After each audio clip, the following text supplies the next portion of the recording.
welcome to the Surveying the Pulse of Long Island Summit with the HIA-LI. I'm Eliud, Custodio of Turn 1 Studio, and I have the pleasure of sitting with Rick Lewis from the Suffolk Y JCC. Sir, welcome.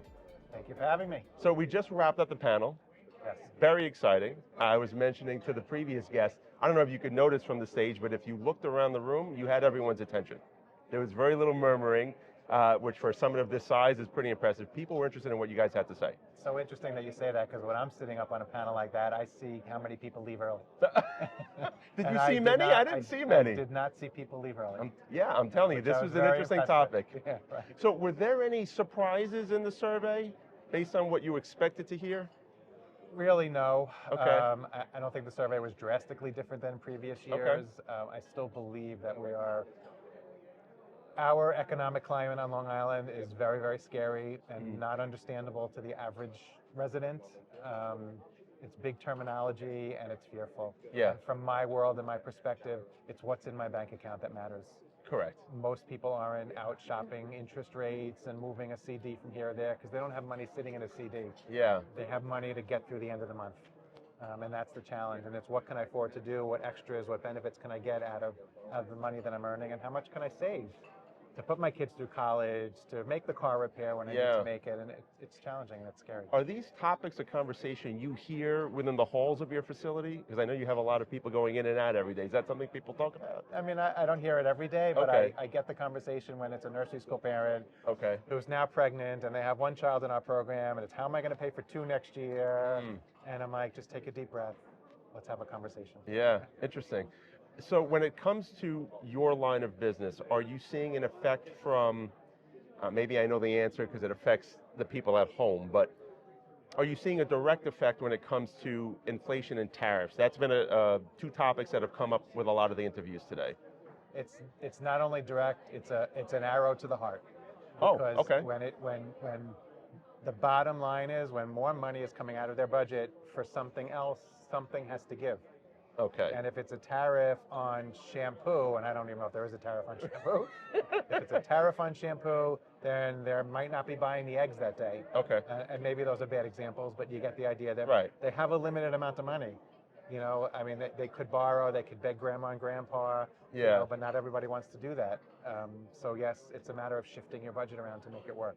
Interesting. And the more a tariff hits one area, the more inflation hits another area. You know, it's just scary. I don't know how to say it any different. Right. Do you guys, just to talk for a moment about the Suffolk Y, do you offer daycare?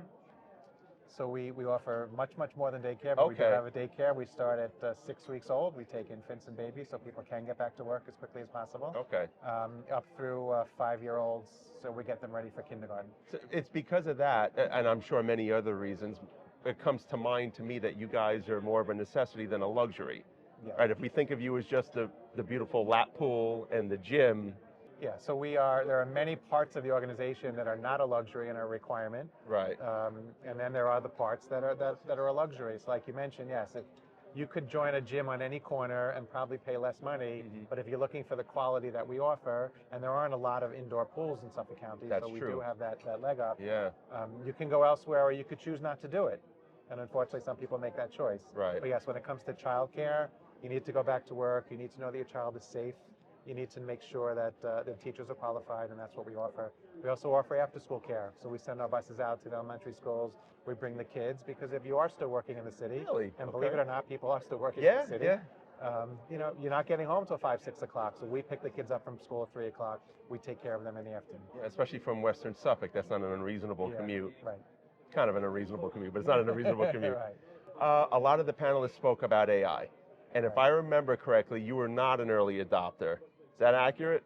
It's slightly accurate. And okay. Well, what are your at thoughts least I know on somebody was paying attention. My thoughts on it are that I really thought in the beginning I knew what I was talking about. Okay. I realized I didn't quite know what I was talking about, and now I realize I have no idea what I'm talking about. Fair enough. So the bottom line is I no longer raise my hand and say we're doing AI, because some of my staff, including myself, are using an app and saying, make this letter more professional, tell me what this means, define this for me. That to me is not using AI. Until we can actually understand it, and that actually means starting with creating policies, making sure the staff are using it appropriately, which we haven't started yet, and understanding how we can use it to make the agency better it's not necessarily what I say is AI.